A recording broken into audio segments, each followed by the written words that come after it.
Hindi nararapat na mag-name drop o isa publiko ang mga pangalan ng mga mahuhuli ng MMDA enforcer. Ito ang pahayag ni MMDA Chairman Attorney Don Artes na dahilan kung bakit sinuspinde si Bong Nebrija na MMDA Chief ng Task Force for Special Operations.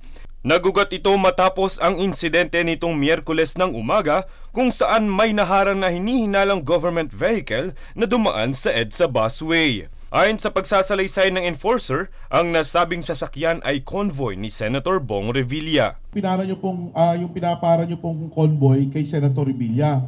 Sabi ko, nandiyan ba si Senator?